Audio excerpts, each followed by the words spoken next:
കേട്ടുകൊള്ളുക. മൈത്രേയൻ പറയുകയാണ്, സാരസപത്രം ഇളതായവ രണ്ടൊന്നിച്ചാൽ നേരിയ ശുചീമുഖം കൊണ്ട് കൈ കടുതായ പുരുഷനെടുത്ത് അതിവേഗമോടും വിധോ. രണ്ട് നേരിയ താമര ഇതളുകൾ ഒന്നിനു മുകളിൽ ഒന്നായിട്ടെടുത്തു വെച്ച് കഴിഞ്ഞ് നല്ല ആരോഗ്യമുള്ള ഒരു പുരുഷൻ ഒരു സൂചി എടുത്ത് പരിപൂർണ ആരോഗ്യത്തോടും വേഗതയോടും കൂടി അതിലേക്ക് കുത്തുമ്പോ, ഏതിലേക്ക്? ഒന്നിനു മുകളിൽ ഒന്നായി എടുത്തു വെച്ചിരിക്കുന്ന താമര ഇതളുകളിലേക്ക് കുത്തുമ്പോ പത്രം അതൊന്നു മുറിഞ്ഞ് അങ്ങേതു തന്മേൽ ചെന്നു പറ്റിയിടുന്ന അതിനിടയിലുള്ള ഒരു കാലക്രമം ഉൾപ്പാടി അല്പകാലം. ആദ്യത്തെ ഇതള് മുറിഞ്ഞ് രണ്ടാമത്തെ ഇതളിൽ ചെന്ന് കൊള്ളുന്നതിന്റെ ഇടയിൽ എടുക്കുന്ന സമയം എത്രയാണോ ആ സമയത്തിന് പറയുന്ന പേരാണ് അല്പം. ഇതിലും ചെറിയ സമയം ഉണ്ട് കേട്ടോ, പക്ഷെ ഇവിടെ ആരംഭിച്ചത് അല്പത്തിന്. ഏറ്റവും ചെറിയ സമയം രണ്ട് താമരയുടെ ഇതള് വെച്ചിട്ട് എങ്ങനെ കുത്തണം? കൈ കടുതായ പുരുഷനെടുത്ത് അതിവേഗമോടും ആരോഗ്യമുള്ള പുരുഷൻ പരിപൂർണ ബലത്തിലെടുത്ത് കുത്തണം. അല്ലാതെ ഒരു സൂചി എടുക്കണോ വേണ്ട എന്ന് ആലോചിച്ച് പതുക്കെ എടുത്ത് അങ്ങനല്ല. അതല്ല അല്പം. മനസ്സിലാവുന്നുണ്ട്?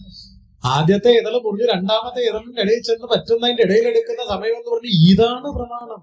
കൈ കടുതായ പുരുഷനെടുത്ത് അതിവേഗമോടുന്നണം.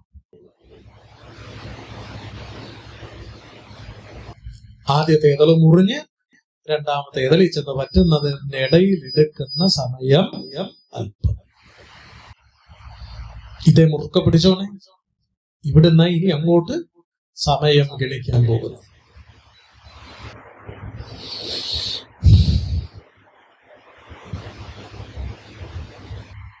മുപ്പതൽപ്പത്തിനൊരു ത്രുടി എന്നതും അത്തരം 30 അല്പം ചേരുമ്പോൾ അതിന് പറയുന്ന പേരാണ് ഒരു ത്രുടി എന്നത്. ഇപ്പൊ അല്പം എന്തായിട്ട് മാറി? ത്രുടിയായി. ത്രുടിയാകണമെങ്കിൽ എത്ര അല്പം വേണം? 30 അല്പം വേണം. അപ്പൊ 30 അല്പം ചേർന്നൊരു ത്രുടി. 30 ത്രുടിക്ക് ഒരു കല. അത്തരം 30 ത്രുടികളാകുമ്പോൾ അതിന് പറയുന്ന പേരാണ് ഒരു കല. മനസ്സിലാകുന്നു? എങ്ങനെ? 100 പൈസ ചേർന്ന് 1 രൂപയായത് സ്പഷ്ടമാണ്. പിന്നെ അതിനെ വിളിക്കുന്ന 1 രൂപ, 100 പൈസ എന്നല്ല. അതുപോലെ 30 അല്പം ചേർന്ന് ഒരു ത്രുടി, 30 ത്രുടി ചേർന്ന് ഒരു കല. 30 കലയ്ക്ക് ഒരു കാഷ്ട. അത്തരം 30 കലകൾ ചേരുമ്പോൾ അതിനെ വിളിക്കുന്ന പേരാണ് കാഷ്ട. തഥൈവ തത്കാലം നിമേഷം എന്നത്രയും. ഈ കാഷ്ടയെ വിളിക്കുന്ന മറ്റൊരു പേരാണ് നിമിഷം. നിങ്ങൾ പറയത്തില്ല ഒരു നിമിഷത്തേക്ക് ഇപ്പം വരാം. ഈ ഒരു നിമിഷം എന്താണെന്ന് അറിയാത്തതുകൊണ്ട് നിന്നവൻ നിന്ന് കാലിൽ വേര് മുളയ്ക്കരുത്. മനസ്സിലാകുന്നുണ്ടോ? ആശ്രമത്തിലേ ഞാനൊരാൾ വന്നപ്പോ അയാളോട് 5 മിനിറ്റേക്ക് ഇപ്പം വരാം. തിരിച്ച് അയാളോട് ഒരു യാത്ര പോയപ്പോ അയാൾ എന്നോട് ചോദിച്ചു, സ്വാമിയുടെ 5 മിനിറ്റ് എന്ന് വെച്ചാൽ 25 മിനിറ്റ് ആക്കി. സ്വാമിയുടെ 5 മിനിറ്റിന് ഞങ്ങൾ വിളിക്കുന്ന പേരാണെന്ന് എന്ത് കുറ്റം പറയാൻ പറ്റില്ല. അയാൾ അക്കൗണ്ടന്റ് ആയതുകൊണ്ട് അയാൾ കൃത്യമായിട്ടിരുന്ന കണക്ക് എന്ത് ചെയ്തു? കൂട്ടി. മനസ്സിലാകുന്നു? ഇങ്ങനെയൊക്കെ കാലം അളന്നു മുറിച്ച് പ്രയോഗിക്കേണ്ടത്. ആകെയാണ് അതിനെ വിളിക്കുന്ന പേരാണ് നിമിഷം.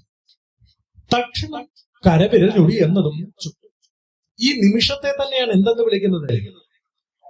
കരവിരലിന്റെ ഞൊടി എന്ന് പറയുന്നത്. അതായത് ആദ്യം ഒന്ന് പരിചയപ്പെടുത്തി അല്പത്തെ എങ്ങനെ അറിയണമെന്ന്. ഇനിയിപ്പം നിമിഷം എന്താന്ന് ചോദിച്ചാൽ ഒരു നിമിഷം എത്രന്ന് ചോദിച്ചാൽ ഇതിന്റെ ഇടയിൽ എങ്ങനെ പോയിട്ട് വരും? ഇതിന്റെ ഇടയിൽ പോയിട്ട് വരണമെങ്കിൽ അവൻ ആരായിരിക്കും? ശരിയോ തെറ്റ്? അതുകൊണ്ട് ഇനി അങ്ങനെ പറയരുത് കേട്ടോ. ഒരു നിമിഷം ഇപ്പം വരാവോ?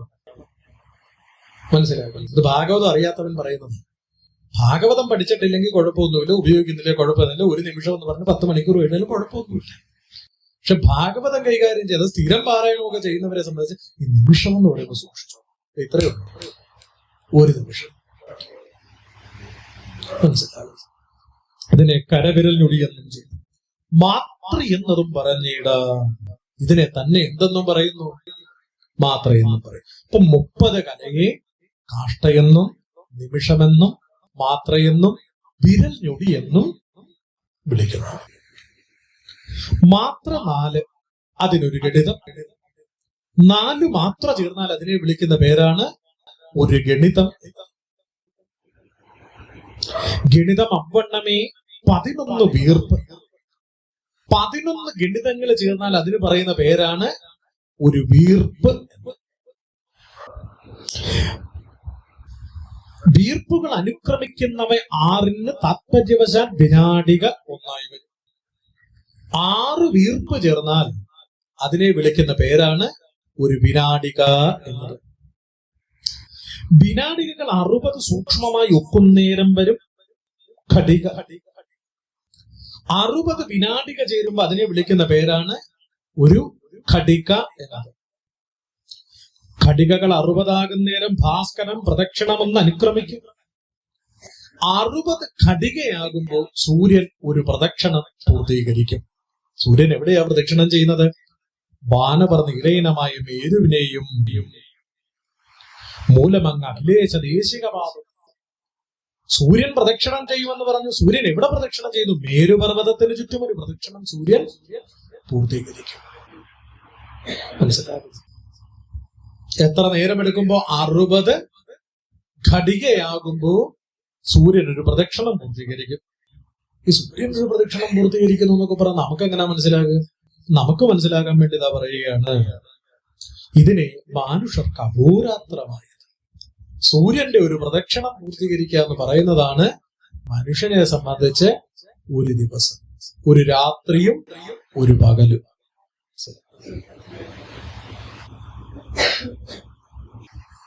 അപ്പൊ ഒരു മനുഷ്യന്റെ ഒരു പകൽ 24 മണിക്കൂർ എന്ന് പറഞ്ഞാൽ 60 ഘടിക.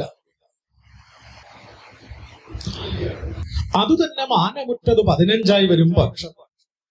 അത്തരം 15 രാപ്പകല് ചേരുമ്പോ അതിന് വിളിക്കുന്ന പേരാണ് ഒരു പക്ഷം എന്ന്. പക്ഷങ്ങൾ പൂർവ്വ അപര ദ്വന്ദ്ങ്ങൾ ഒരുമിച്ച് നിൽക്കുമ്പോൾ അഹോരാത്രം 30. അത്തരം 2 പക്ഷങ്ങൾ. അപ്പൊ 15 ചേർന്നതാണ്, 15 ദിവസമാണ് ഒരു പക്ഷം. അത്തരം 2 പക്ഷം പൂർവ്വ അപരങ്ങൾ എന്ന് പറയുന്ന 2 പക്ഷങ്ങൾ ചേരുമ്പോൾ 30 ദിവസം. ശരിയല്ലേ? ഇതിനെ വിളിക്കുന്ന പേരാണ് ചാന്ദ്രം, മാസം. അതൊന്ന് ചാന്ദ്രം എന്നാണ് ഇതിനെ വിളിക്കുന്നത്. അതിനെയാണ് നാം ഒരു മാസം എന്ന് പറയുന്നത്. അപ്പൊ ഒരു മാസം ആകണമെങ്കിൽ ശരിക്കും 30 ദിവസമാകണം. എങ്കിലേ എന്താകൂ? ഒരു മാസം ആകും. ചാന്ദ്രം. അതുതന്നെ പിതൃക്കൾക്ക് അഹോരാത്രം. മനസ്സിലാകും. നമ്മുടെ ഒരു മാസമാണ് പിതൃക്കളെ സംബന്ധിച്ച് പറഞ്ഞാല് ഒരു പകല, ഒരു രാത്രിയും പകലും. മനസ്സിലാകുന്നു. മാസം ഈരാറിന് ഋതുവാണ്. 12 മാസം എടുക്കുമ്പോ അതിൽ 6 ഋതുക്കളുണ്ട്. പിന്നെയോ 2 അയനം. എത്ര അയനങ്ങളുണ്ട്? 2 അയനം. ദക്ഷിണായനവും ഉത്തരായനവും. മാസം ഇങ്ങനെ മേഷാദ്യങ്ങൾ ഈരാറാകുമ്പോൾ വാസരം 365 കാല. നിങ്ങൾ ചിന്തിക്കണേ, എത്രായിരം വർഷങ്ങൾക്ക് മുമ്പായി ഇത് പറഞ്ഞു വെക്കുന്നത്. അങ്ങനെ 26 മാസങ്ങളാകും. 12 മാസമാകുമ്പോൾ മേഷാദ്യങ്ങൾ ഈരാറാകും. മേഷം തൊട്ട് മേടം, ഇടവം, മിഥുനം, കർക്കിടകം, ചിങ്ങം, കന്നി, തുലാം, വൃശ്ചികം, ധനു, മകരം, കുംഭം, മീനം. ഇങ്ങനെ 12 മാസങ്ങളാകുമ്പോൾ വാസരം 365 കാല. ദിവസം എത്രയായി? 365 കാൽ ദിവസം. അങ്ങനെയാണെങ്കിൽ സ്വാമിന് ചോദിച്ചോട്ടെ, ഈ ഒരു വർഷത്തിന്റെ ഇടയിൽ എത്ര പ്രാവശ്യം സൂര്യൻ മേരുവിനെ ചുറ്റി?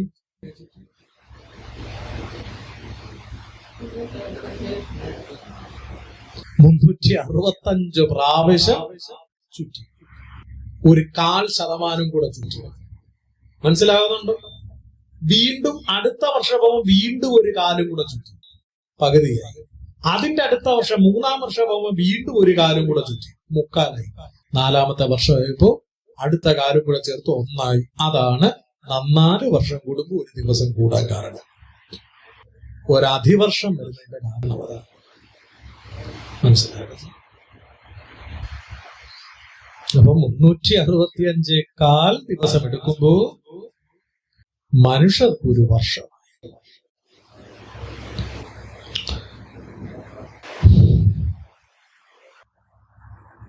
ഈ മനുഷ്യന്റെ 1 വർഷം എന്ന് പറഞ്ഞാൽ ദേവന്മാർക്ക് അഹോരാത്രം. ദേവന്മാരെ സംബന്ധിച്ച് 1 ദിവസമേ ആയുള്ളൂ. ഈ നിത്യോത്സവ പ്രിയന്മാരാ ദേവന്മാര്.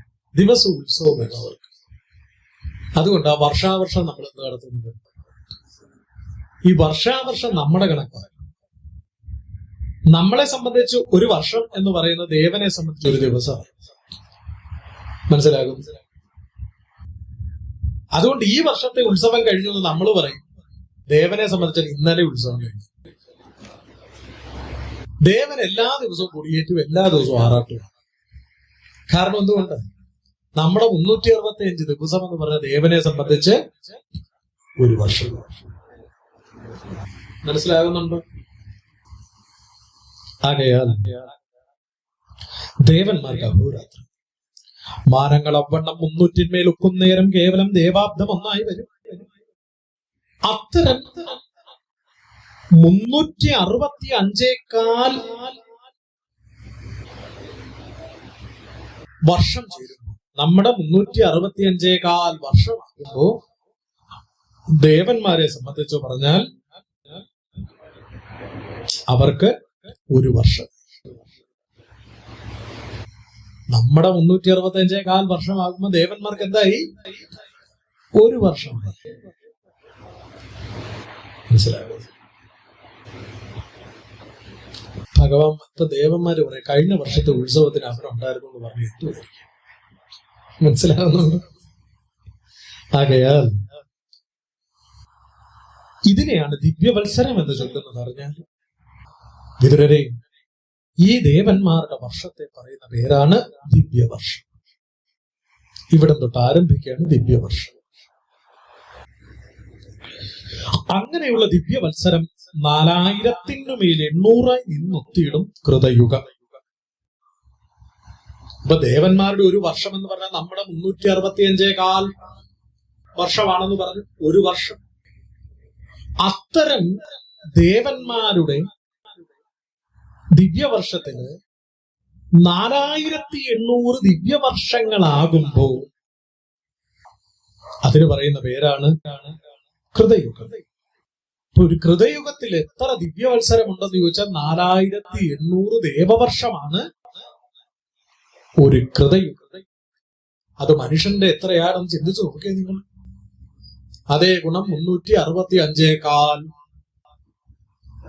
അത്രയും വർഷമുണ്ട് ഒരു കൃതയുഗത്തിന്റെ. മനസ്സിലാകുന്നുണ്ട്? ഹൃദയം എത്ര ഉണ്ടെന്ന് അറിയാം. 4800 ഗുണം 365 കിട്ടുന്ന ഉത്തരവ് ഏതാണോ അതാണ് ഒരു ഹൃദയം.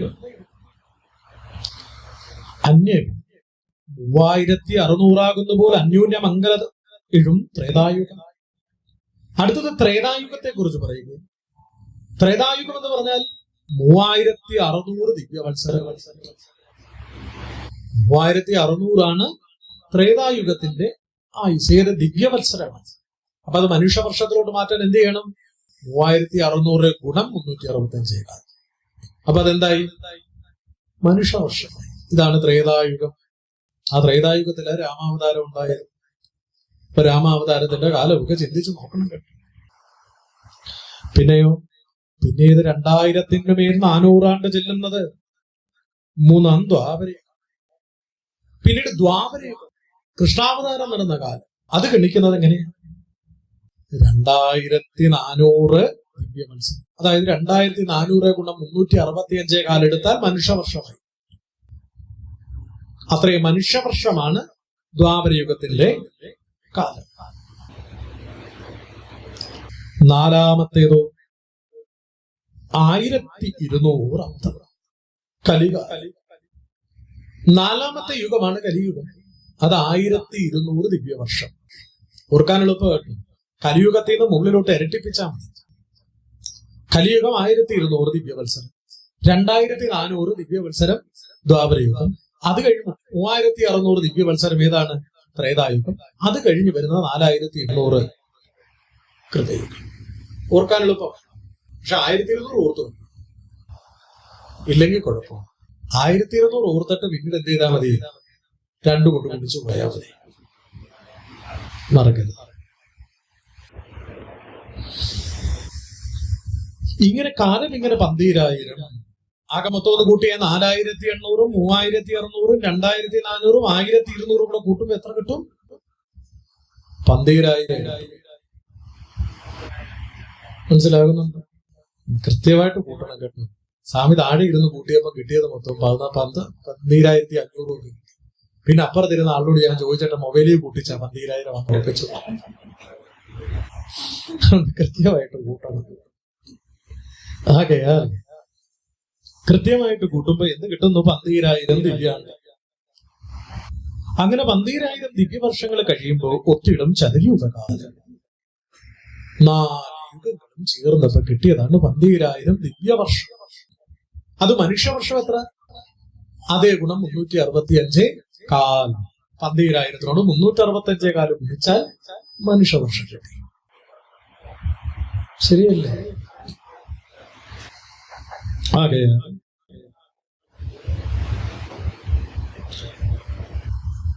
12,000 ദിവ്യാണ്ടാകുമ്പോൾ ഒത്തിടും ചതുർയുഗമാണ്. ഇതിനെയാണ് ഒരു ചതുർയുഗം എന്ന് പറയുന്നത്. അങ്ങിത്തരം അതുതന്നെ പിന്നെയും വർദ്ധിക്കണം. ഒരു ചതുർയുഗം കഴിഞ്ഞാൽ അവിടെ തീരുകല്ല കേട്ടോ. വീണ്ടും അടുത്ത ചതുർയുഗം ആരംഭിക്കുക. ഇപ്പൊ ഒരു കൃതയുഗം, ഒരു ത്രേതായുഗം, ഒരു ദ്വാപരയുഗം, ഒരു കലിയുഗം, പിന്നെയും ഒരു കൃതയുഗം, പിന്നെയും ഒരു ത്രേതായുഗം, പിന്നെയും ഒരു ദ്വാപരയുഗം, പിന്നെയും ഒരു കലിയുഗം, പിന്നെയും ഒരു കൃതയുഗം, ആരംഭിച്ചുകൊണ്ടിരിക്കുക. പിന്നെയും വർദ്ധിക്കും. തൻ കൃത ത്രേത ദ്വാപര കലിയുഗങ്ങൾ സംയുക്തമായി 71 ആകെ ഒത്തിയിടുമ്പോൾ നിശ്ചയം ഒരു മനുതന്നുടെ കാലം കൂടി. അത്തരം 71 ചതുർയുഗങ്ങൾ ചേരുമ്പോ ഒരു മനുവിന്റെ കാലമാണ്. അതായത് 12,000 ഗുണം 71 എന്ന് പറയുമ്പോൾ കിട്ടുന്ന വർഷക്കണക്ക്. ആ ദിവ്യവർഷം വരെ ആയുസ് ആർക്കുണ്ട്? ഒരു മനുവിന്. അപ്പൊ ഒരു മനുവിന്റെ ആയുസ് കൂട്ടാൻ എളുപ്പമാകട്ടോ. എങ്ങനെ? 12,000 ഗുണം 71 എന്ന് പറയുന്ന ദിവ്യവർഷം. ആദ്യം 12,000-ന് 71 ഗുണിക്കണം. അപ്പൊ കിട്ടുന്ന വർഷം ദിവ്യവർഷം. അതിനെ ആ കിട്ടുന്ന ഉത്തരത്തെ 365 കാൽ കൊണ്ട് ഗുണിച്ചാൽ കിട്ടുന്ന ഒരു ചെറിയ സംഖ്യ ഉണ്ടല്ലോ. ആ സംഖ്യയാണ് മനുഷ്യനെ സംബന്ധിച്ച് പറഞ്ഞ ഒരു മനുവിന്റെ കാലം. അത്രയും കാലം ഒരു മനുവുണ്ട്. മനസ്സിലാകുന്നുണ്ടോ? നിർജ്ജരേന്ദ്രാണാം പരമായുരാന്തബുദ്ധു. അത്രയും കാലം കഴിയുമ്പോൾ ഇന്ദ്രന്റെ കാലം തീർന്നു. ഇന്ദ്രനും യമനും വരുണനും കുബേരനും ഒക്കെ മരിച്ചു. മനസ്സിലാകുന്നുണ്ടോ? അതുകൊണ്ട് നമുക്ക് യമനെ നോക്കി ധൈര്യമായിട്ട് പറയാം. എന്താണ്? ഈ കണക്ക് കൂട്ടി വെച്ചിട്ട് ഇനി ഇത്ര കാലം കൂടല്ലേ ഉള്ളത്. മനസ്സിലാകുന്നുണ്ട്? എല്ലാവരുടെയും കാലം ഗണിക്കുന്നത് യമന്റെ കാലവും ഗണിക്കാം. കാരണം നിർജ്ജരേന്ദ്രാണാം പരമായുരന്തവും വരും. ദേവന്മാരുടെ ആയുസും തീരും. തത്പ്രകാരേണ 14 പേർ മനുക്കളാ. അപ്രകാരം എത്ര മനുക്കളുണ്ട്? 14 മനുക്കള്. ശ്രദ്ധിച്ചോണം, കണക്ക് തെറ്റരുത്. ഗുണനോയിടാൻ മറക്കരുത്.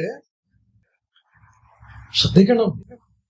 എങ്ങനെയാ കണക്ക്? 12,000 ഗുണം 71 സമം ഒരു മനുവിന്റെ ആയുസ് ആണല്ലോ. അതേ ഗുണം 14, ആകെ മൊത്തം 14 മനുക്കൾ. സ്പഷ്ടമാകുന്നു? അപ്പോ അങ്ങനെയുള്ള ചതുർയുഗം സഹസ്രോപരി ചതുർദ്വയം. അങ്ങനെയുള്ള ചതുർയുഗം 1008 ഇവിടെ ഒരു പ്രത്യേകത ശ്രദ്ധിക്കണം നിങ്ങൾ. ഇവിടെ ചതുർയുഗം സഹസ്രോപരി ചതുർദ്വയം എന്ന് പറഞ്ഞാൽ 1000-ന് മുകളില് ചതുർദ്വയം എന്ന് പറയുന്ന ഒരു എഴുത്തച്ഛന്റെ പ്രയോഗമായിരുന്നു. അവിടെ ആചാര്യൻ ഉദ്ദേശിച്ചത് 4-2-8 എന്നാണോ അതോ 2-4 എന്നാണോ എന്നറിയില്ല. അത് വിശദമായിട്ട് നോക്കണം. 2-4 എന്നാണെങ്കിൽ 1044 എന്ന് പറയണം. അതേസമയം 4x2 എന്നാണെങ്കിൽ 8 എന്ന് വരും. അങ്ങനെ വരുമ്പോ 1008. അതല്ലെങ്കിൽ 1044 എന്ന് പറയേണ്ടി വരും. മനസ്സിലാകുന്നുണ്ട്? സ്പഷ്ടം. കാരണം അത് എഴുത്തച്ഛന്റെ പ്രയോഗമാണ്. സഹസ്രോപരി ചതുർദ്വയം എന്ന പ്രയോഗം. ഇവിടെ നമുക്കത് 1008 എടുത്തു പോകാം. മനസ്സിലാകും? അപ്പൊ അങ്ങനെ ചതുർയുഗം സഹസ്രോപരി ചതുർദ്വയം വന്നു കൂടിയിടുമ്പോൾ എഴുതായി വരും പ്രളയം. അത്തരം 1008 ചതുർയുഗങ്ങൾ കഴിയുമ്പോൾ ഒരു പ്രളയം പ്രകർഷേണ ഇതൊക്കെ ലയിക്കും. ഉണ്ടായതെല്ലാം. പക്ഷെ അങ്ങനെ ലയിക്കണമെങ്കിൽ എന്ത് വേണം? 1008 ചതുർയുഗം. ഒരു ചതുർയുഗം എത്ര ഉണ്ടെന്ന് ഇപ്പൊ നമ്മൾ പറഞ്ഞു കഴിഞ്ഞു. എത്ര ദിവ്യവർഷമാണെന്നോ എത്ര മനുഷ്യവർഷമാണെന്നോ അതേ ഗുണം 1008. അത്രയും ആകുമ്പോഴാണ് ഇനി എന്തുണ്ടാകാൻ പോകുന്നേ? ഒരു പ്രളയം ഉണ്ടാകാൻ പോകുന്നു. അങ്ങ് അത്ര നാളേക്ക് പുനരങ്ങനെ തന്നെ പിന്നെ കിടക്കും ബ്രഹ്മാവ് രാത്രി. അത്രയും കാലം. മനസ്സിലാകും? അതായത് പ്രളയം ഉണ്ടായാൽ എത്ര നാളേക്കും, എത്ര നാൾ ഈ സൃഷ്ടി ഉണ്ടായോ അത്രയും നാൾ. അതായത് 12000 ഗുണം 1008 ഗുണം എന്ന് പറഞ്ഞൊരു സംഖ്യ എടുത്തില്ലേ? ആ കിട്ടുന്ന സംഖ്യാകാലം വരെ പ്രപഞ്ചത്തിൽ പ്രപഞ്ചമില്ലാതിരിക്കും. ഇതാണ് ബ്രഹ്മാവിനെ സംബന്ധിച്ച് പറഞ്ഞാൽ ഒരു രാത്രി. മനസ്സിലാകുന്നു? അതിനൊടുക്കം മുന്നേ പോലെ പകലുണ്ട്. ബ്രഹ്മാവ് ഉണർന്നു കഴിഞ്ഞാൽ പിന്നെ എന്ത് തുടങ്ങും? പകല് തുടങ്ങും. ബ്രഹ്മാവിന്റെ പകലെന്ന് പറഞ്ഞാൽ അത്ര തന്നെ. എത്ര ഉറങ്ങിയോ അത്രയും പകല്. അതാ ബ്രഹ്മാവിന്റെ പ്രത്യേകത. നമ്മുടെ കാര്യമാണ്. മനസ്സിലാകുന്നുണ്ട്? ഇപ്പൊ 24 മണിക്കൂറാണെങ്കിൽ 12 മണിക്കൂർ ഉറങ്ങും, 12 മണിക്കൂർ ഉറങ്ങും. നമ്മൾ 4-ൽ 1 അംശമെങ്കിലും ഉറങ്ങാനാ പറഞ്ഞത്. ശരിയല്ല? 6 മണിക്കൂറെങ്കിലും ഉറങ്ങാനാ നമ്മളോട് പറഞ്ഞത്. ബ്രഹ്മാവാണക്കിലൊക്കെയാണ് നേരെ പകുതി ഉറങ്ങും. 12 മണിക്കൂർ സുഖമായിട്ട് ഉറങ്ങും. ചിന്തിക്കുക. അപ്പൊ ഇവിടെ ബ്രഹ്മാവിന്റെ ആയുസാണ്. അപ്പൊ അത്ര തന്നെ പകലുണ്ട്. തനിക്ക് പകലം കൊടുങ്ങിയിടുമ്പോൾ പ്രളയവും പിന്നെയും പകലും ഉണ്ടായി വരും. ഇതേ കാലക്രമം വെച്ചുകൊണ്ട് പകല് കഴിഞ്ഞ് രാത്രി, രാത്രി കഴിഞ്ഞ് പകല്, പിന്നെയും പകൽ, ഇതിങ്ങനെ വന്നുകൊണ്ടിരിക്കും. ഇങ്ങനെ ഇടതുടർന്ന് ഇങ്ങനെ മേന്മേൽ പിന്നെയും പുനരഭി പിന്നെയും പുനരഭി പിന്നെയും ബ്രഹ്മൻ അഘോരാത്രങ്ങൾ അനുക്രമാൽ 360 ചെന്നം കുടുങ്ങിയിടും കാലം. ഇപ്രകാരം 365 ദിവസം ബ്രഹ്മാവിന് കഴിയുമ്പോൾ ഇനി അങ്ങോട്ട് നിങ്ങൾ കാൽക്കുലേറ്ററിലൊക്കെ അടിച്ചു നോക്കിയാൽ ഉത്തരം കിട്ടാൻ വലിയ പാടാണ്. മനസ്സിലാകുന്നുണ്ടോ? അത്രയും 365 കൊണ്ട് പിന്നെയും ഗുണിക്കണം. അങ്ങനെ ഗുണിക്കുമ്പോ ഏതിനെ? 1200 ദിവ്യാബ്ദത്തെ എന്തുകൊണ്ട് ഗുണിച്ചു? 1008 കൊണ്ട് ഗുണിച്ചു. പിന്നീട് ആ കിട്ടുന്നതിനെ 365 കൊണ്ട് ഗുണിക്കണം. ഗുണിക്കുമ്പോ കിട്ടുന്നതാണ് ബ്രഹ്മാവിന്റെ ഒരു ദിവസം. മനസ്സിലാകുന്നുണ്ടോ? ഒരു വർഷം കിട്ടും. അതിനെ മനുഷ്യവർഷമാക്കണമെങ്കിൽ വീണ്ടും അതിനെ എന്ത് ചെയ്യണം? 365 കൊണ്ട് ഗുണിക്കണം. വെറുതെ ഇരുന്ന് ഓരോന്ന് ചിന്തിക്കുന്ന സമയത്ത് ഒരു പേപ്പറും പേനയും എടുത്ത് എന്ത് ചെയ്തോണം? ഇതൊക്കെ എഴുതിക്കോണം. മനസ്സിലാകുന്നുണ്ടോ? എന്തിനാണ് അന്യന്റെ കാര്യം ചിന്തിച്ച് സമയം കളയുന്നത്? അത് മകനായിക്കോട്ടെ, മകളായിക്കോട്ടെ, ആരും ആയിക്കൊള്ളട്ടെ, അന്ത്യകാലം വരുമ്പോ ഇവരാരും കൂടെ വരില്ല. മനസ്സിലാകുന്നു? സമയം കിട്ടുമ്പോ എന്ത് ചെയ്തോണം? മകന്റെയും മകളുടെ പ്രോഗ്രസ് കാർഡ് ചിന്തിക്കാൻ പോകുന്ന സമയത്ത് എന്ത് ചെയ്തോണം? അവന് പ്രോഗ്രസ് നല്ലത് കിട്ടിയ അവന്റെ ജീവിതം മെച്ചമായി. അവന്റെ ജീവിതത്തിൽ നമ്മൾ കാണുമെന്ന് ധരിക്കരുത്. മനസ്സിലാക്കുന്നുണ്ട്?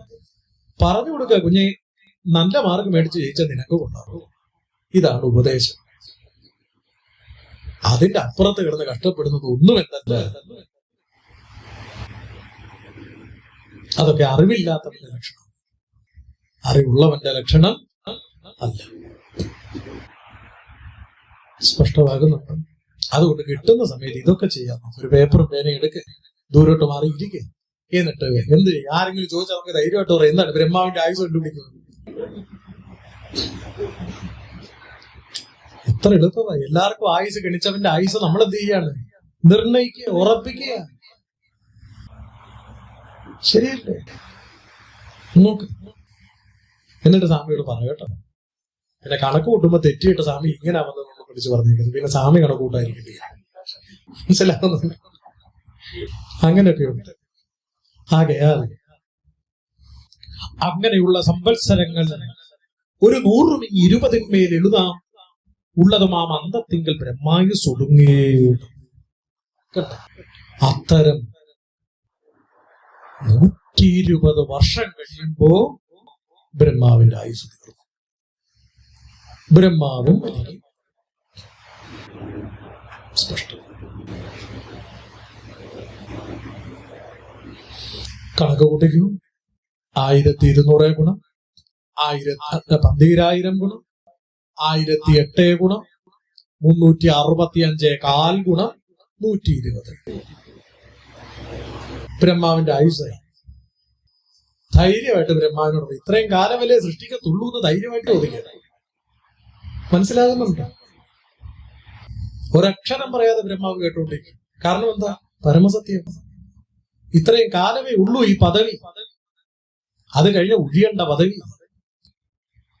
മനസ്സിലാകുന്നോ നിങ്ങൾക്ക്? ഇനി ഇത് മനുഷ്യന്റെ വർഷമാകണമെങ്കിൽ എന്ത് വേണം? 12,000 ഗുണം 1008 ഗുണം 365 കാൽ ഗുണം 120 ഗുണം 365 കാലും. എന്ത് കിട്ടി? മനുഷ്യന്റെ വർഷവുമായിട്ടുള്ള ബ്രഹ്മാവിന്റെ ആയുസ് ആ കിട്ടിയത് എത്ര ഉണ്ടോ അത്രയും വയസ്സ് മഴക്കമാർക്കുണ്ട്. അത്രയും പ്രായത്തിൽ മൂത്താണ്. ബഹുമാനിക്കണ്ടായോ? ചില്ലറ ബഹുമാനിച്ചാ മതിയോ? ഓർക്ക്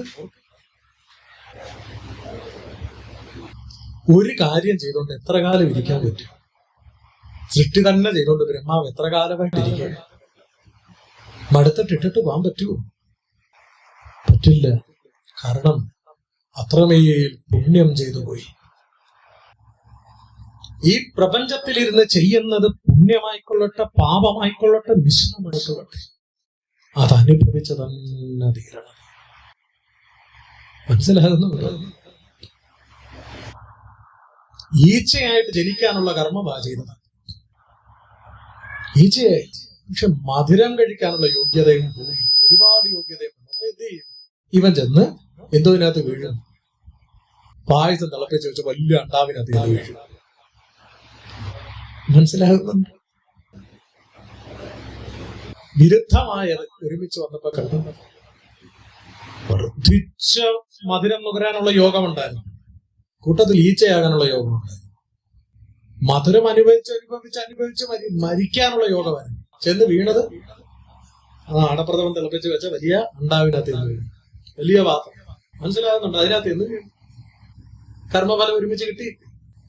അതുകൊണ്ട് കൃത്യമായിട്ട് കിട്ടണമെങ്കിലും യോഗം വേണം. മനസ്സിലാകും? പിന്നെന്ത് ചെയ്യും? ഓർക്കുക. അപ്പോ ബ്രഹ്മാവിനും ആയുസ് നഷ്ടമാക്കും. പിന്നെയും സരസിക സംഭവൻ മുന്നേ പോലെ തന്നെ കേവലം ചമഞ്ഞ് അന്നുണ്ട് അസംഖ്യം ചൊല്ലുവാൻ അവസാനമില്ലാത്തൊരവസ്ഥകളില്ല. എങ്ങനെ പറഞ്ഞിടുന്നു മഹാമതി? ഒരു ബ്രഹ്മാവിന്റെ കാലം കഴിഞ്ഞ അടുത്ത ബ്രഹ്മാവ് വരും. ആ ബ്രഹ്മാവിന്റെ ആയുസ് എത്രയും അത് കഴിയുമ്പോ അടുത്ത ബ്രഹ്മാവ് വരും. വീണ്ടും അടുത്ത ബ്രഹ്മാവ് വരും. ഇതൊക്കെ എങ്ങനെ ഞാൻ പറഞ്ഞു നിന്നെ മനസ്സിലാക്കും? മിത്രരെ, ആര് ചോദിക്കുക? മൈത്രേയൻ ചോദിക്കുക. മൂലമ മധ്യാന്തങ്ങളില്ലാതൊരു മഹാമായ വേലകൾക്ക് ആദ്യന്തമില്ലെന്നറിവിടൂ. ഇതെല്ലാം ആരുടെ മായ? ആ മഹാമായ കാട്ടുന്നത്. തുടക്കമോ ഒടുക്കമോ മധ്യമോ ഇല്ലാത്ത മഹാമായ കൽപ്പിക്കുന്നതാണ് ഇതെല്ലാം. ആ മായയുടെ വൈഭവം സ്പഷ്ടമായി. കാലവേദികളായ ദിവ്യന്മാരെല്ലാവരും കാലവൈഭവം അനുകാലമെന്നറിഞ്ഞു. കാലത്തെക്കുറിച്ച് പഠനം ചെയ്യുന്നവർ, കാലജ്ഞന്മാർ, അവരിതെല്ലാം കാലത്തിന്റെ വൈഭവം എന്നാണ് പറയുന്നത്. സർവവും കാലത്തിന്റെ വൈഭവം, അതാത് കാലത്ത് ഉണ്ടാകേണ്ടതാണ് എന്നാ പറയുന്നത്. ഇതൊക്കെ എന്താ സമയപ്പെടുന്ന വെച്ചാൽ അറിവുള്ളവനാണെങ്കിൽ പറയും കാലം അങ്ങനെ ആയതുകൊണ്ട്. ഇപ്പൊ ജൂൺ മാസമായി, രാവിലെ 9 മണിക്ക് മഴ പെയ്താൽ ഇതെന്താന്ന് ചോദിക്കാൻ പാടില്ല. ശരിയല്ലേ? കർക്കിടക മാസത്തിൽ നനഞ്ഞു കയറുന്നത് എന്താ? മഴ പെയ്യുമെന്ന് വിചാരിച്ചില്ല. കർക്കിടകത്തിൽ പിന്നെ എന്താ വിചാരിച്ചത്? ശരിയോ ആണോ അല്ലേ? ചിന്തിക്കും. ആകയാൽ കാലമാണിതെല്ലാം, കാലവൈഭവമാണെന്ന് കാലജ്ഞന്മാർ അറിയുന്നത്. പോകവയെല്ലാം അതൊക്കെ പോട്ടെ, നമുക്കതൊന്നും ചർച്ചയ്ക്കെടുക്കണ്ട. ബ്രഹ്മസൃഷ്ടികൾക്ക് ആധാരമാം ലോക സംസ്ഥാനങ്ങളെ കൽപ്പിച്ചു. തിരിച്ച് നമുക്ക് വരാം. ബ്രഹ്മാവ് തപസ് ചെയ്ത് പ്രസാദിപ്പിച്ചിടത്തു നിന്നാ തുടങ്ങിയത്. അവിടെ നിന്ന് വിതുരർ ഒരു ചോദ്യം ചോദിച്ചതിന്റെ ഉത്തരം പറയാൻ ഇവിടെ വരെ പോയത്. തിരിച്ചിങ്ങ് വരാം.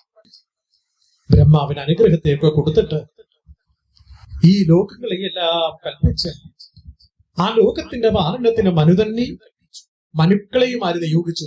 ഭഗവാൻ നിയോഗിച്ചു.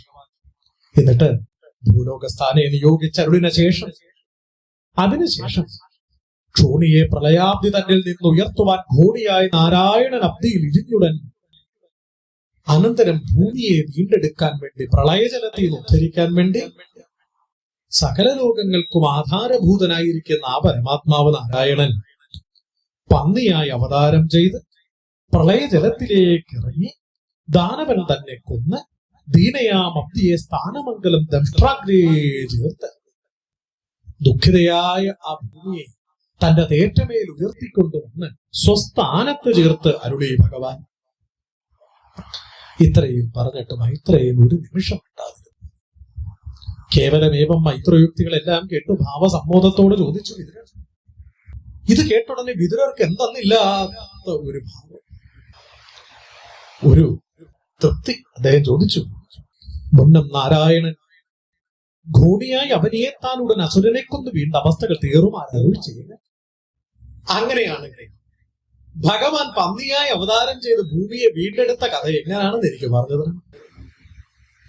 ഇപ്പൊ വരാഹാവതാരം ചുരുക്കി പറഞ്ഞു കഴിഞ്ഞു. ഇനി അത് വിസ്തരിക്കാൻ പോവുക. ഈ ചുരുക്കി പറഞ്ഞിട്ടത് വിസ്തരിക്കുന്നതിന്റെ പേരാണ് വ്യാസപദ്ധതി. അത് വിസ്തരിക്കാൻ പോവാണ്.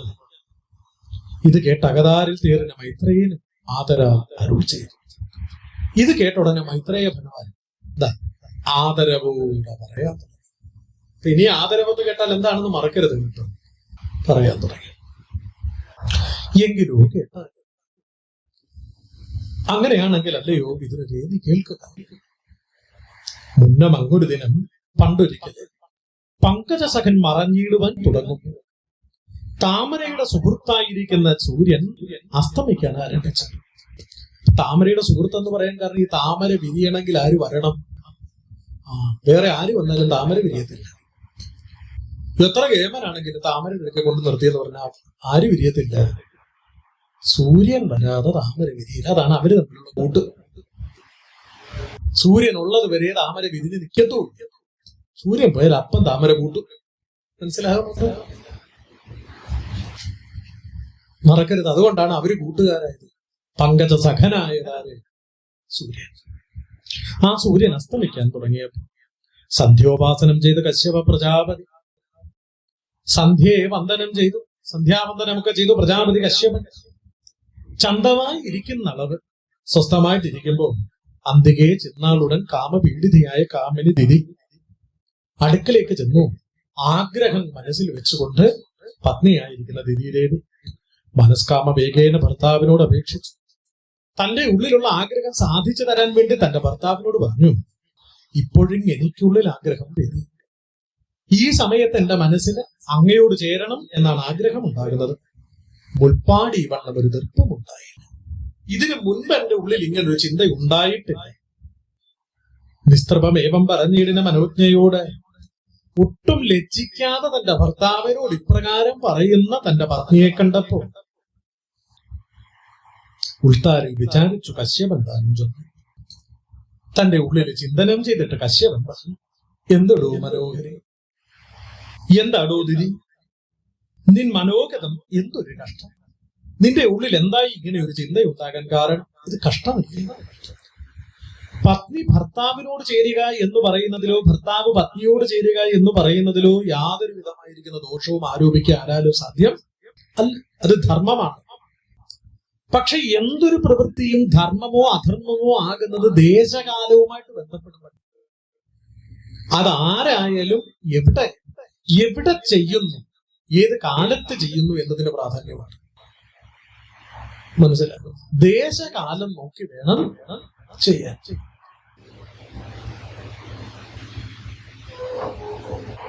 മനസ്സിലാകുന്നുണ്ടോ നിങ്ങൾക്ക്? ഇപ്പോ കുളി കഴിഞ്ഞ് വരുന്ന മകന്റെ തല അമ്മ തോർത്തി കൊടുക്കുന്നതിന് വിരോധമൊന്നുമില്ല. അത് തെറ്റാന്ന് ആരും പറയില്ല. പക്ഷേ വിവാഹം കഴിഞ്ഞ് ഭാര്യയുള്ളപ്പോ അമ്മ തോർത്താൻ ചെല്ലല്ലേ, അത് തെറ്റാ. കാരണം അത് ചെയ്യാൻ ആരുണ്ട്? ഇത് പല അമ്മമാരും മറക്കുന്നിടത്ത് ഈ കുഴപ്പമുണ്ടാകും. സ്പഷ്ടമാകുന്നു, മറക്കരുത്.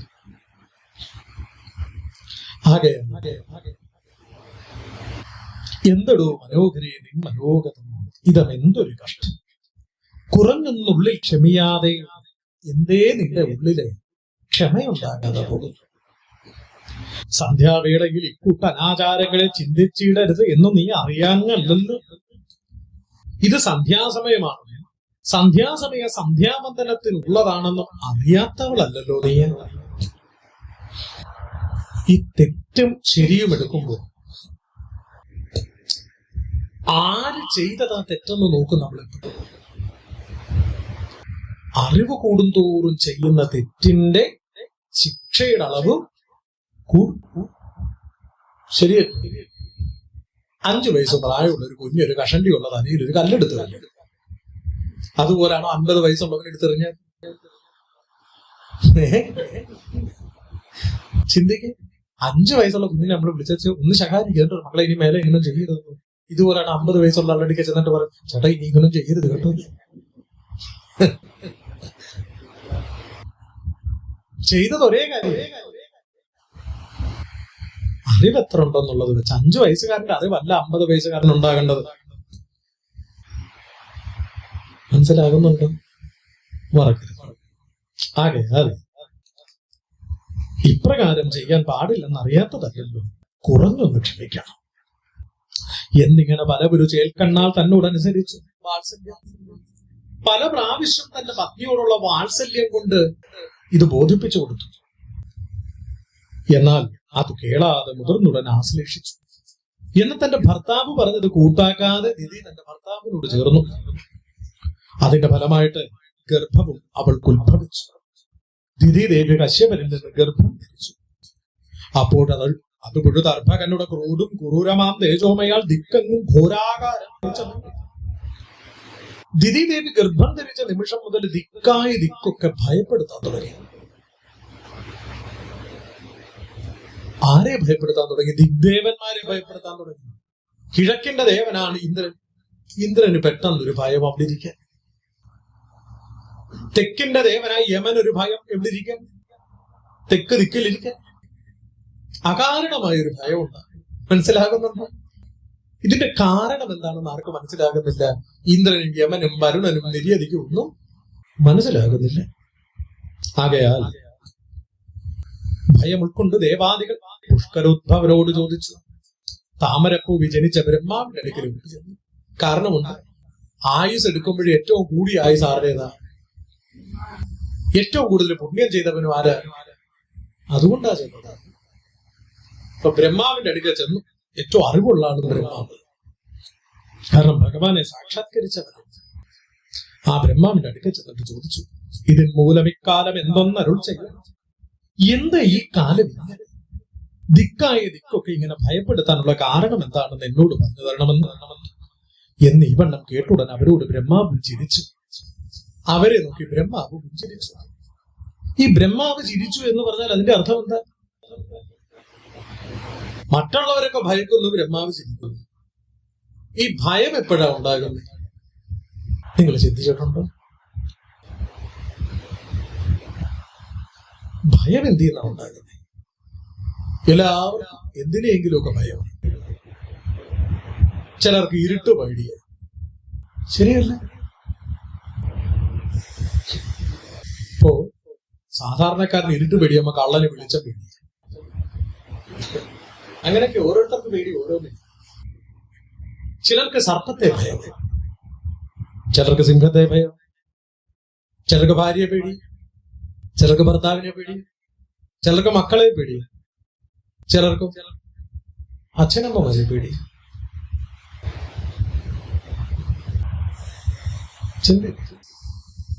ഭയത്തിന്റെ കാരണം അറിവില്ലായ്മയാണ്. ഇരുട്ടിനെ ഭയമാണ്. കാരണം എന്താ? ഇരുട്ടത്ത് എന്തൊക്കെയാ ഉള്ളതെന്ന് അറിയില്ല. അതുകൊണ്ടാ ഭയം. ചട്ടമ്പിസ്വാമി ഇരുട്ടത്തെ സഞ്ചരിക്കത്തുള്ളായിരുന്നു. ചട്ടമ്പിസ്വാമിയോട് ചോദിക്കുന്നുണ്ട് ഒരാള്, അങ്ങനെ ഇരുട്ടത്ത് സഞ്ചരിക്കാൻ ഭയമില്ലേ? സ്വാമിജി പറഞ്ഞു, വെളിച്ചത്തുള്ളതൊക്കെ എന്റെ അപ്പനെ ഇരുട്ടത്തും ഉള്ളത്, അല്ലാതെ ഇരുട്ടത്ത് പ്രത്യേകമായിട്ടൊന്നും ഉണ്ടാകുന്നില്ല. അതുകൊണ്ട് എനിക്ക് എന്തില്ല. ചിലരെ കണ്ടിട്ടില്ല നിങ്ങള് ലൈറ്റ് ഇട്ടിട്ടേ ഉറങ്ങത്തുള്ളൂ. കാരണം എന്താ? ഇന്നതൊക്കെ ഇന്ന സ്ഥാനത്ത് തന്നെയാണെന്ന് അറിഞ്ഞുകൊണ്ട് ഉറങ്ങാൻ. ഇതാണ് പണ്ടത്തെ ഈ ഭയമൊക്കെ ഒരു പരിധി വരെ നിവർത്തിച്ചതിന്റെ കാരണം എന്താണെന്നറിയോ? ഇപ്പൊ എല്ലായിടത്തും വെളിച്ചമുള്ളത് കൊണ്ട്.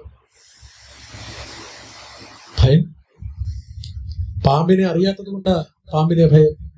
പാമ്പിനെ അറിയാവുന്നവൻ തൊട്ടടുക്ക് ചെന്ന് നിൽക്കുന്ന കണ്ടിട്ടില്ലേ? എന്റെ വന്യമൃഗങ്ങളെ പരിശീലനം ചെയ്യിപ്പിക്കുന്നവരെ കണ്ടിട്ടില്ല? സിംഹത്തിനെയൊക്കെ അടുക്ക പോയി നിന്ന് പിടിക്കുകയും എടുക്കുകയും തലോടുകയൊക്കെ ചെയ്തു. ഇതെന്താണെന്ന് അറിഞ്ഞാൽ ഭയം. അറിയാത്തത് കൊണ്ടാ ഭയം. ഇപ്പോ ചില സമയത്തൊക്കെ നമ്മുടെ ഈ പ്രഭാഷണത്തെ കുറിച്ചും ഈ എയറുകളൊക്കെ ഇങ്ങനെ മുന്നിൽ കൊണ്ടിട്ടേക്ക് ഈ മൈക്ക് സെറ്റുകാര് ഇതില് അവിടെ ഒരു ടേപ്പ് ഒട്ടിച്ച് ഇവിടെ ഒരു ടേപ്പ് ഒട്ടിച്ച് ഒക്കെ ഇട്ടു. ഈ ടേപ്പ് ഒട്ടിച്ചതൊക്കെ ഇന്ന് പ്രഭാഷണം പറഞ്ഞുകൊണ്ടിരിക്കുന്ന ഇടയിലായിരിക്കും നമ്മുടെ കാലിന്റെ അടുക്കലൊക്കെ എന്റെ ശരീരം ഐസ് പോലെ തളിച്ചു. പണ്ടെങ്ങാണ്ടൊന്ന് കരണ്ടടിച്ചതാണ്. എന്നെ സംബന്ധിച്ച് ഏറ്റവും ധൈര്യമുള്ളവരാരാന്ന് വെച്ചാൽ മൈക്ക് സെറ്റുകാര്. ഒരു ഇതും ഇല്ലാതാണ് ഈ ഹോൾഡറിനകത്തൊക്കെ കൊണ്ട് കൈയിടും. മനസ്സിലാവുന്നില്ല? ചില സമയത്ത് സംസാരിച്ച് മൈക്കിന്റെ അടുത്തോട്ട് വരുമ്പോ നിറത്തടിക്കുന്നവർ ഇതേലും അടിക്കുന്നുണ്ട് കേട്ടോ. മനസ്സിലാകുന്നുണ്ട്? അപ്പൊ ശ്രദ്ധിക്കുക, ഭയമുണ്ടാകുന്നത് അറിവില്ലായ്മയില്ല.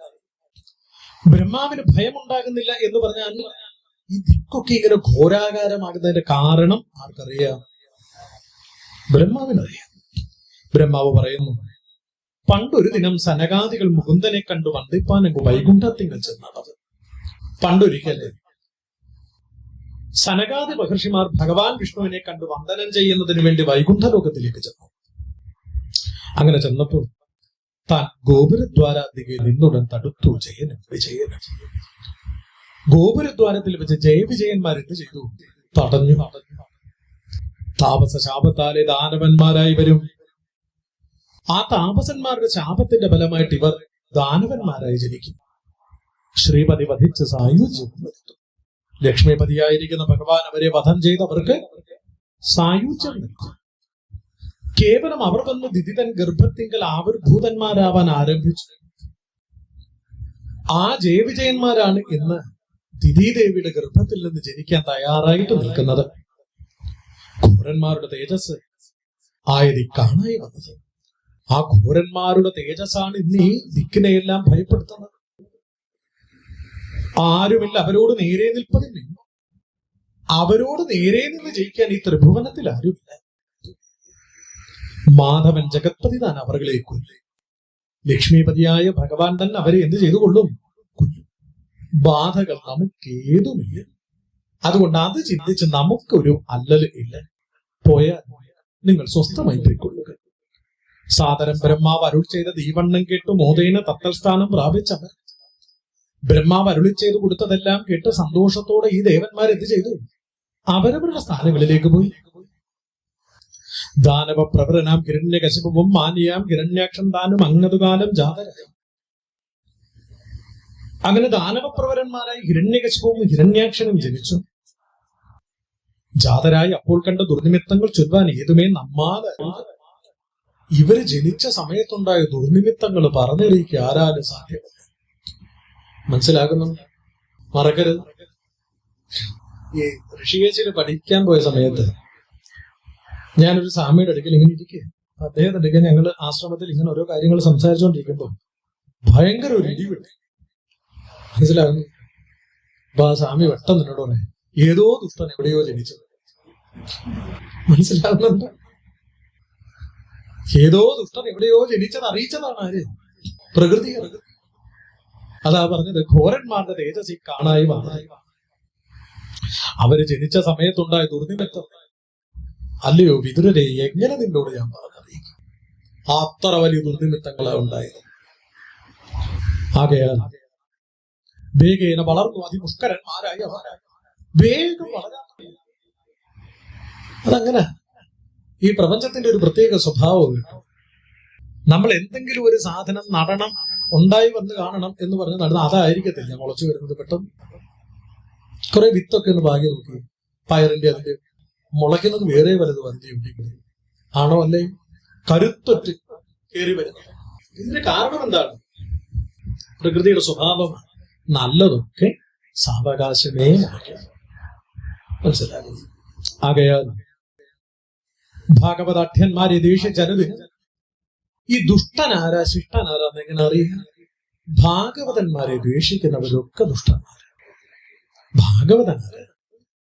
രാഗാദി അഭിമാനഹീനന്മാരെ കൊണ്ട് ഭഗവത് സേവാരതന്മാരെല്ലാം ഭാഗവതന്മാർ.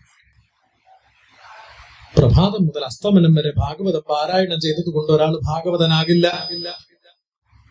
ഓം നമോ ഭഗവതേ വാസുദേവായ ജപിച്ചത് കൊണ്ട് ഒരാൾ ഭാഗവതനാകില്ല.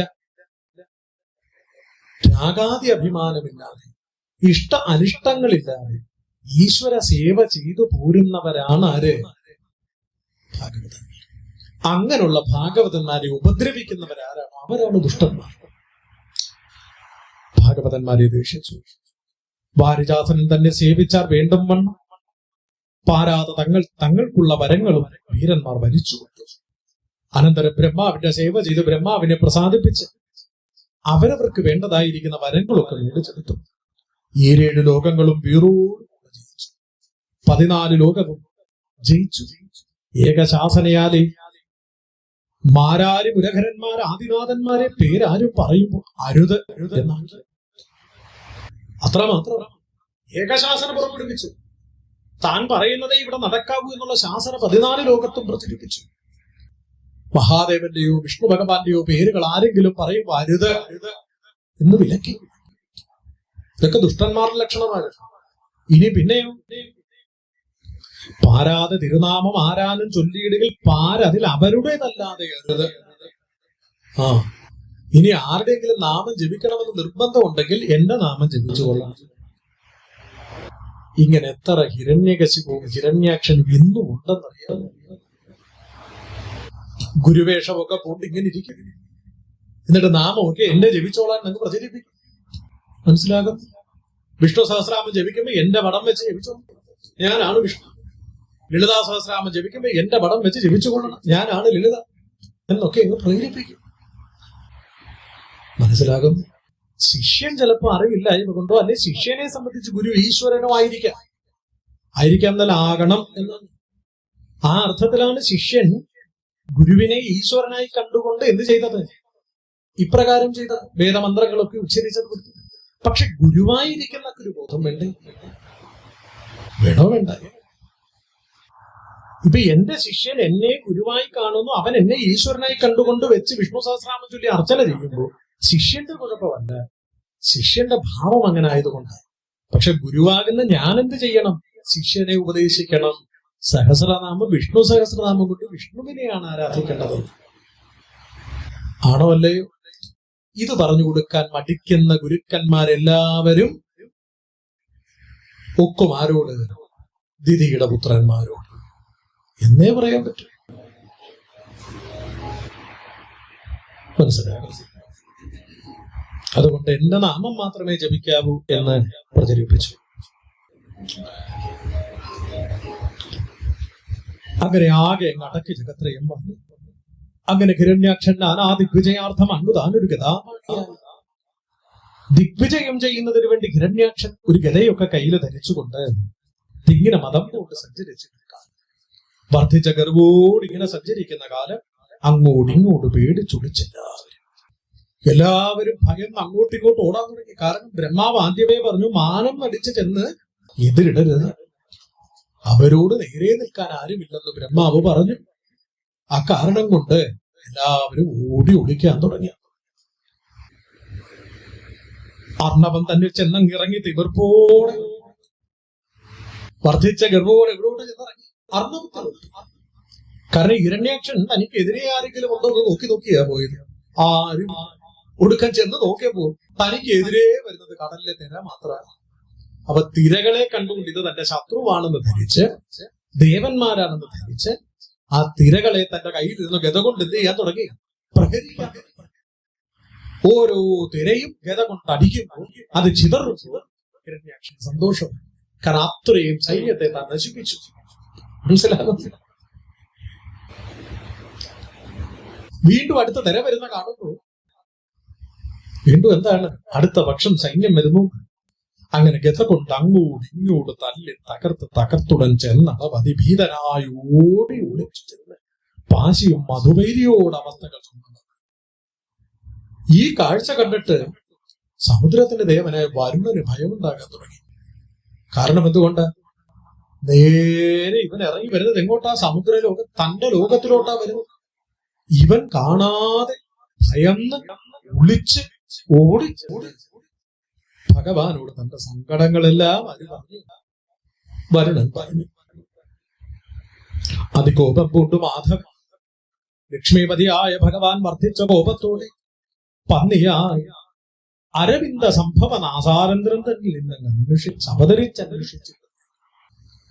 ബ്രഹ്മാവിന്റെ നാസികയിൽ നിന്നും അങ്കുഷ്ടമാത്രം നീളമുള്ള ഒരു പന്നിയായിട്ട് ഭഗവാൻ അവതാരം ചെയ്തിട്ട് ഇവനെ അന്വേഷണം ചെയ്തു. ഭിന്നനായ അസുരൻ തന്നെ അന്വേഷണം ചെയ്യുന്ന ഭഗവാനെ കണ്ടപ്പോ ഈ ദാനവന് ഭയമുണ്ടാകാൻ തുടങ്ങി, ദുഃഖമുണ്ടാകാൻ തുടങ്ങി. അവൻ ചെന്ന് പാതാളം, അവിടെ നിന്ന് എവിടെ കൂടി ഒളിച്ചു? പാതാള ലോകത്തിലേക്ക്. അതിന് കാരണമുണ്ട്. ഈ അസുരനെ സംബന്ധിച്ച് അവൻ സ്വസ്ഥനായി ഇരിക്കണമെങ്കിൽ എവിടെ ചെല്ലണം? പാതാള ലോകത്ത് ചെല്ലണം. കാരണം അസുരന്മാർക്ക് വസിക്കാൻ കൊടുത്ത ഇടമാണ് ഇവിടം, പാതാളം. അവിടെ ചെല്ലാനേ ഭഗവാനും പറയുന്നുള്ളൂ. അവനവൻ ഇരിക്കേണ്ടടുത്ത് ഇരിക്കാനേ ആര് പറയുന്നുള്ളൂ? ഭഗവാൻ പറയുന്നുള്ളൂ. ദേവന്മാരിരിക്കുന്നിടത്ത് ദേവന്മാരിരുന്നു കൊള്ളണം, അസുരന്മാരിരിക്കുന്നിടത്ത് അസുരന്മാരിരുന്നു കൊള്ളണം. അതുകൊണ്ട് തന്റെ രക്ഷ കണ്ടുകൊണ്ടാണ് ഇവൻ എവിടോട്ട് പോയത്? പരമാത്മാവ് തനിക്ക് കൽപ്പിച്ചു തന്ന പാതാള ലോകത്തിലേക്ക് പോയത്. അതിൽ തെറ്റൊന്നുമില്ല. പക്ഷെ പോകാൻ നേരം അവനൊരു ചെറിയ തെറ്റ് ചെയ്തിട്ടാ പോയത്. എന്താണെന്നറിയോ? ഭൂമിയെയും കൂടെ എടുത്തോണ്ട് ഓടിക്കളഞ്ഞു. ഒരു വീട്ടിൽ ഒരാൾ വരുന്നതിൽ തെറ്റൊന്നുമില്ല, ഇരിക്കുന്നതിലും തെറ്റൊന്നും, പോകുന്നതിലും തെറ്റ്. പക്ഷെ പോകുമ്പോൾ ഷോക്കേസിൽ ഇരുന്ന് എടുത്തോണ്ട് പോകരുത്, അത് തെറ്റാ. മനസ്സിലാകുന്നുണ്ട്? അങ്ങനെ ഒന്ന് എടുത്തോണ്ട് പോയാൽ ഉടമസ്ഥൻ അത് ചോദിച്ച് അവിടെ ചെല്ലും. ആണോ അല്ലേ? അത്രേ ഭഗവാന് ചെയ്യാൻ പോകും. എന്തെടുത്തോണ്ട് പോയി? പോകുന്ന കൂട്ടത്തിൽ ഭൂമിയെ കൂടി ഇവൻ എടുത്തോണ്ട് ഓടിക്കളഞ്ഞു. ഭൂമിയെ ധരിച്ചോടും ദാനവൻ അസ്തബ്ധരോമായ അടുത്തൊരു നാഥനെ കാണാൻ അവന്റെ നേരെ ആര് ചെന്നു? പന്നിയായി അവതാരം ചെയ്ത ഭഗവാൻ ചെന്നു. അപ്പോൾ വേപത് ശരീരനായി ആടുകാൽ തുടർന്ന് സന്താപവേഗേന ചുഴന്നാഗന്ധ ചെറുത്തുടൻ താടനം ചെയ്ത. പിന്നീട് ഭഗവാനെ കണ്ടത് എന്തെന്നില്ലാത്ത ഭയം, കാലുകളൊക്കെ കൂട്ടിയിടിക്കാൻ ചെറുക്കാൻ തുടങ്ങി ഭഗവാനെ. അങ്ങോട്ടും ഇങ്ങോട്ടും എന്തുണ്ടായി? ഘോരമായിരിക്കുന്ന യുദ്ധമുണ്ടായി. അങ്ങനെ ദേവാരി വാസുദേവന്മാർ കലഹിക്കും വിധവും വാരിജാസൻ മുതലായവരെല്ലാം ഇനി പോരും ഈ കളിയെന്ന് നാഥനെ സ്തുതിച്ചു. ഘോരമായ യുദ്ധമുണ്ടായി രണ്ടുപേരും തമ്മിൽ. ആ യുദ്ധത്തിന്റെ അവസാനം ദേവവൃന്ദങ്ങളെല്ലാം വന്ന് ഭഗവാനെ സ്തുതിച്ചു. പോരും ഈ കളി, ഭഗവാനെ ഇത്ര മതി ഈ കളിയിൽ. നിമേഷ നേരം കൊണ്ട് പ്രപഞ്ചത്തെ സൃഷ്ടിച്ച് രക്ഷിച്ചെന്ന് സംഹരിക്കുന്ന ഭഗവാനെ ഒരു ദാനവനെ വധിക്കുക ഇത്ര പ്രയാസമാണ് അല്ല. അതുകൊണ്ടാ പറഞ്ഞത് പോരും ഈ കളി, ഇത് കളിയാ, മതി ഭഗവാനെ എന്ന്. കാലമൊട്ടേറെ കഴിഞ്ഞിടുന്നുണ്ട്. അപ്പോഴത്തേന് കാലം അനവധി കഴിഞ്ഞു. കാലാത്മാ ജഗന്മയനാകിയ കാലസ്വരൂപൻ, ജഗത്ത് മുഴുവൻ നിറഞ്ഞു മറഞ്ഞിരിക്കുന്ന ഭഗവാൻ. കാലാത്മാ എന്ന ശബ്ദം ഇവിടെ കാണുമ്പോ ഓർത്തുകൊള്ളണം, തൊട്ടു മുൻപത്തെ പ്രകരണം. ആ പ്രകരണത്തിൽ പറഞ്ഞ കാലസ്വരൂപനെയാണ് ഇവിടെ പറയുന്നത്. അല്പം മുതൽ ബ്രഹ്മായുസ് വരെയും നിറഞ്ഞു നിൽക്കുന്ന മാറ്റമില്ലാത്ത കാലമാകുന്ന ഭഗവാൻ. ഭഗവാനെ കാണാൻ അതാ എളുപ്പമാണ്. പ്രപഞ്ചത്തിൽ എന്ത് ചെയ്യും? കാലമായിട്ടിരിക്കുക. മനസ്സിലാകുന്നു? മേടമാകുന്നു എന്ന് അറിയിച്ചുകൊണ്ട് കർണികാരത്തിന് നിർദ്ദേശം കൊടുത്തു, പൂത്തോളാൻ. മനസ്സിലാകുന്നുണ്ട്? ഈ മാവുമൊക്കെ പൂക്കുകയും കായ്ക്കുകയൊക്കെ ചെയ്യുന്നത് കണ്ടിട്ടില്ലേ? ആരാ പറഞ്ഞു കൊടുത്തത്? മീനം മേടമൊക്കെ ആകാറാകുന്നു. ആ കാലസ്വരൂപൻ, കാലസ്വരൂപി ഹരി തന്റെ വിലാസം. കാലസ്വരൂപനായ ഭഗവാന്റെ വിശേഷമാണ് ഈ കാണപ്പെടുന്നത്, ഭഗവാന്റെ വിഭൂതിയാണ് ഈ കാണപ്പെടുന്നത്. അല്ലാതെ ഒന്ന് ഇല്ല. ആകയാൽ ആ കാലസ്വരൂപനായിരിക്കുന്ന ജഗന്മയനായ നാരായണൻ ദാനവൻ ഉടൽ മധ്യേ, ആ ദാനവന്റെ ശരീരം രണ്ടായിട്ട് കയറി എന്നുള്ളതേ മാനസേ വിചാരിച്ചാൽ ആവതൊന്നും പോചം. ഇത് മാത്രമേ ചിന്തിച്ചാൽ പറയാൻ സാധിക്കുന്നതായിട്ടുള്ളൂ. മാനിയാം അവൻ മരിച്ചു. ഭാഗവതം പറയുന്നു, ദുഷ്ടൻ മരിച്ചു നല്ല കേട്ടോ, മാനിയാം അവൻ മരിച്ചു. മാനിക്കപ്പെടേണ്ടവൻ മരണപ്പെട്ടു. മരണപ്പെട്ടതാരാണ്? മാനിക്കപ്പെടേണ്ടവൻ. ഇന്നിപ്പോ ഇവിടെ നമ്മൾ കൂടിയിരിക്കുന്നതും അപ്രകാരം മാനിക്കപ്പെടേണ്ട ഒരാളുടെ ഓർമ്മയുമായിട്ട് ബന്ധപ്പെട്ട് സ്പഷ്ടത. മാനിയായിരിക്കുന്നവൻ മരണപ്പെട്ടു. അനന്തരം ക്ഷോണിയെ ദംഷ്ട്രാഗ്രേ ചേർത്താശു സ്ഥാനത്തിങ്കൾ സ്ഥാപിച്ചിടിനാൻ മഹായജ്ഞാംഗ സ്വരൂപം. അനന്തരം ആ ഭൂമിയെ തന്റെ തേറ്റമേൽ ഉദ്ധരിച്ചുകൊണ്ട് സ്വസ്ഥാനത്ത് കൊണ്ടുവന്ന് നിർത്തി ഭഗവാൻ. താപത്യാഗായ മുനിമണ്ഡലാൽ സ്തുതിച്ചു. ധാതാവ് തന്നെ കൊണ്ട് താപം ദുഃഖമൊക്കെ ഇല്ലാതായ മനനശീലന്മാരായിരിക്കുന്ന മുനിമാരുടെ കൂട്ടത്താൽ സ്തുതിക്കപ്പെടുന്ന ഭഗവാൻ ബ്രഹ്മാവിനെ കൊണ്ട് സൃഷ്ടിപ്പിച്ചാൽ പ്രീതിയാ അവനെ ആത്മാവ് നിരന്തരം. സന്തോഷത്തോടെ ആ ബ്രഹ്മാവിനെ കൊണ്ട് ഭഗവാൻ വീണ്ടും ഈ പ്രപഞ്ചത്തിൽ എന്ത് ചെയ്യിച്ചു? സൃഷ്ടിക്രമങ്ങൾ ചെയ്യിച്ചു. ഇത്രയും പറയുമ്പോൾ വരാഹാവതാരം എന്നുള്ള പ്രകരണവും പൂർത്തീകരിക്കും. ഇനിയുള്ളത് തൃതീയ സ്കന്ധത്തിലെ കപിലോപദേശം എന്ന് പറയുന്ന ഒരു ഭാഗമാണ്.